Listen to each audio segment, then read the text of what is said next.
I'd like to formally welcome you all, and in particularly I'd like to welcome Father Chris D'Souza, the delegate of the Diocesan Administrator. Father Chris, it's always great to have you here. You have a long record with us now, so you're very welcome. I'd also like to welcome Mr. Neil Murphy, who's going to be speaking to us from St John of God. Neil, you are very welcome to this great day that we all share together. And finally, I'd like to welcome Natasha Campanella, who will be talking to us this afternoon, a former graduate of our schools, who's going to talk specifically about the work she does and how she does that. I'm going to spend a little bit of time, if I can, just sharing with you the directions that we're taking this year, as is our normal custom. And I'll also be reflecting on a little bit of the past and perhaps a bit of the broader picture. I might tell you that I'm a little bit more relaxed than the last time I spoke in public. Well, the time before that, I had another outing earlier this year. But last November, as most of you know, I was asked to speak at the First World Congress on Catholic Education in the Vatican. And when you get an invitation like that, it does rather set you back. It took me a month to recover, and then I spent several months of nervousness as we prepared for it. But I'm pleased to say that it went well. Father Chris was there and Sue. I had some supporters there, and it was a great opportunity, but it was certainly daunting. I don't think today it's going to be as daunting, but it's probably, I think, just as powerful, if not more powerful. And I hope the effect is much more local than when I did speak last November in Rome. And I titled the presentation, and you've probably all seen it, we send it out to the schools, and certainly the principals have it. I titled it, How to Sing the Lord's Song in a Strange Land. And the reason I did that is because we often think when we're dealing with change that it's unique to us. I arrived back to Australia yesterday after having a bit of a break, and the first thing I see as I look at some of the news clippings is the latest report on teacher stress, principal stress. It's getting so difficult to do the work that we're doing. Earlier this year, in early January, Sue and I were at a meeting where this was a hot topic, how difficult it gets, how stressed everybody is. It's too difficult. So in the education domain, we're used to that. It's become an annual thing, I think, that we start schools and how difficult the job is. It's impossible to get teachers to do the job. They're too stressed. Principals, people won't step up to leadership. Well, there might be an element of truth in that. I'm not quite sure that's the whole truth. However, that's a reality that we face.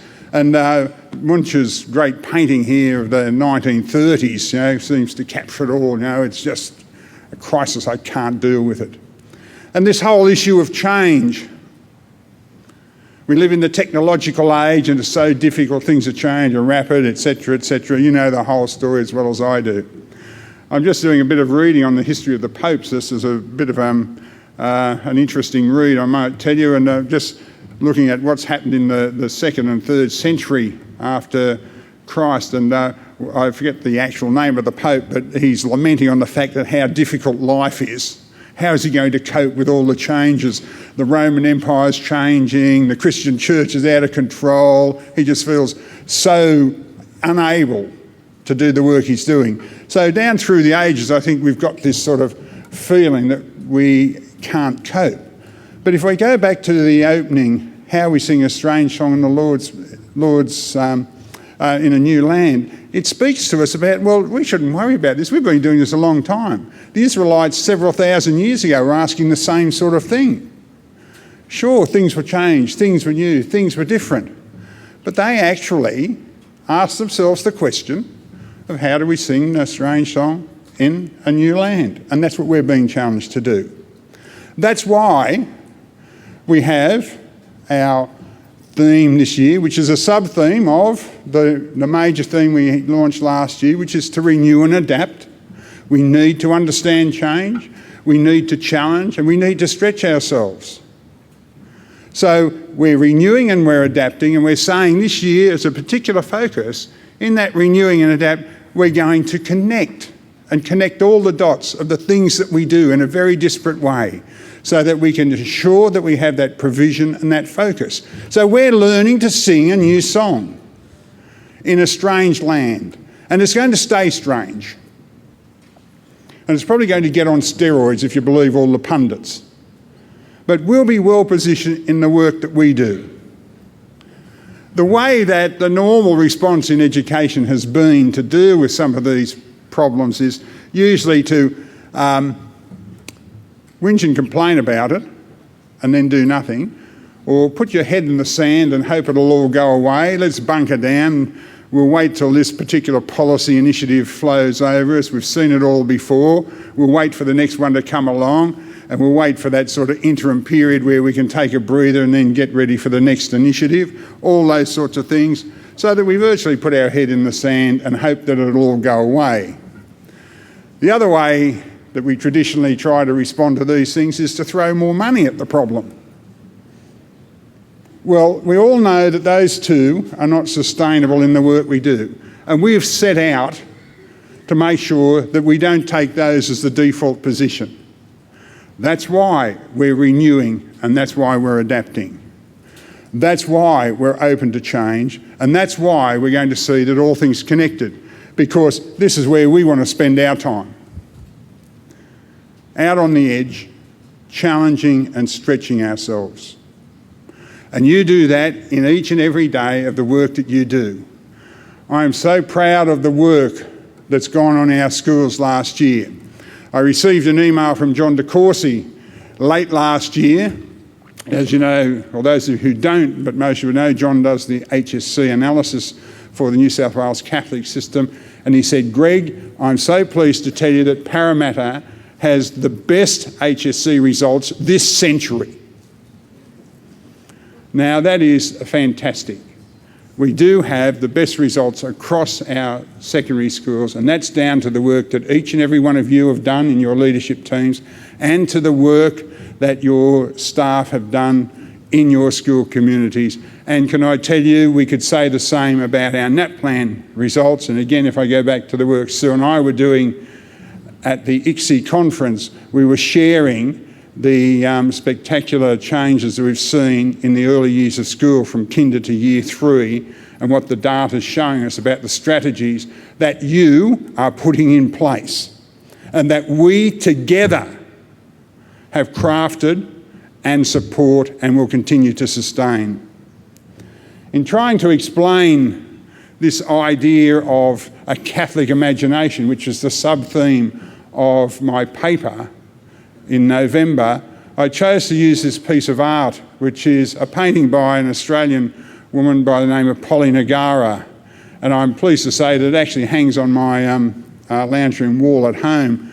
No photo does this piece of art justice, because what you're seeing there is a view from the clouds looking down at the Australian desert after the rains.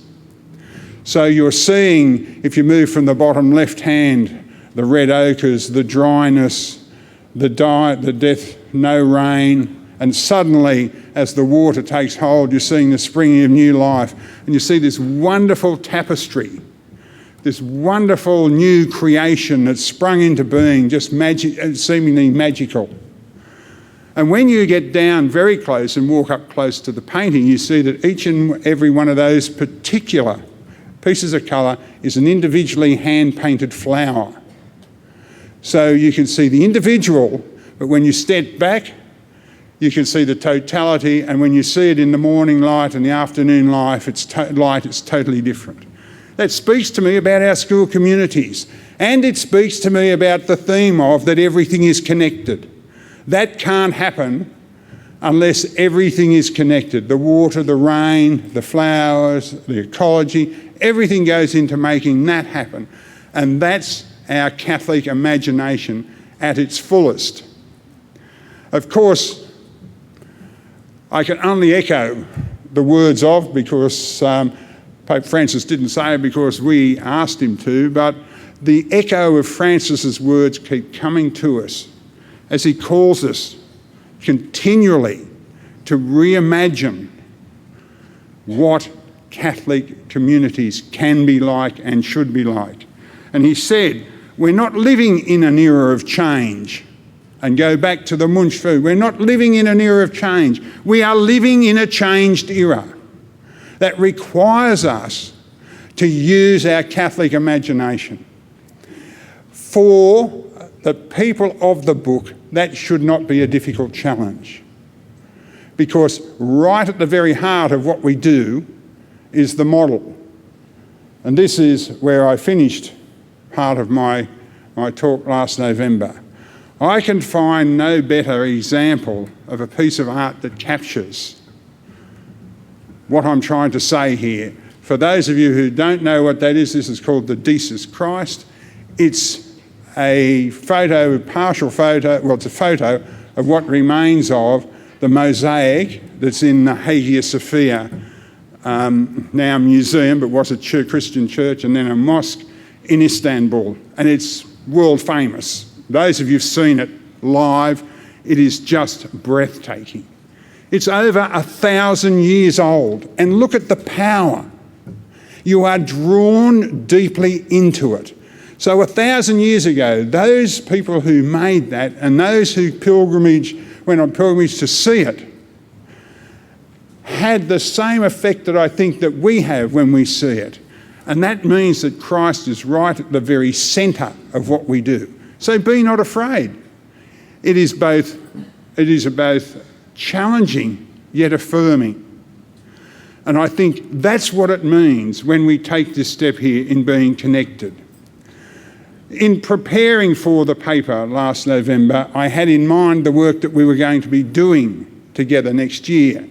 So I'm pleased that we've been able to make that link, because the presentation was not meant to be some sort of abstract thinking. It was a collection, I think, of where we have been heading for some period of time.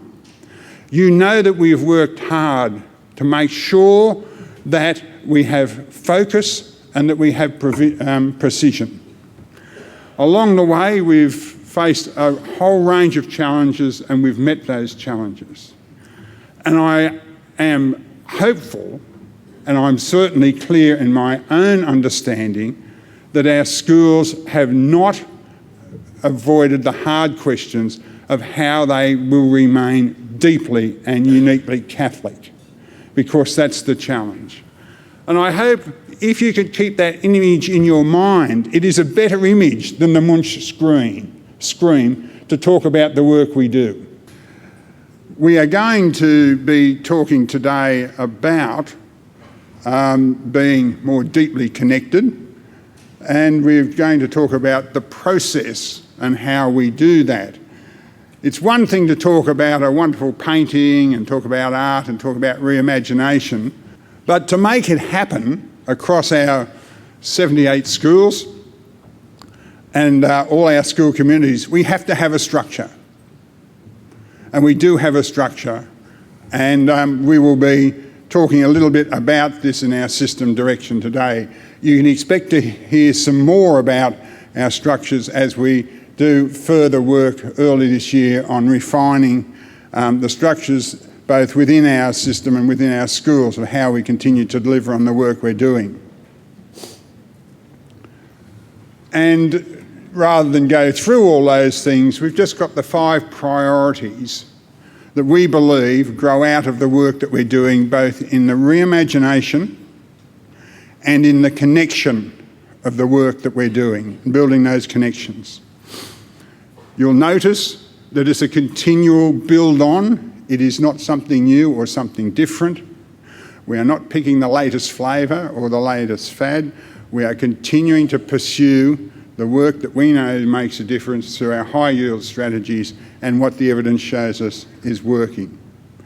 And what we aim to do in that, as we think about reimagining schools, is to transform our schools. The big agenda in education broadly, you would know, is about school improvement. You can't open a newspaper or read any literature on education today and not see the continual cry to improve. Well, I think improvement's had its race, it's had its time. I think we need to talk about transformation. We're not going to find the answers in repeating the processes that have got us to where we are here today, we're going to find the answers in this transformation as we go about that reimagination process. And I hope that's the thing that sticks in your mind as a result of the words I've had to say to you today.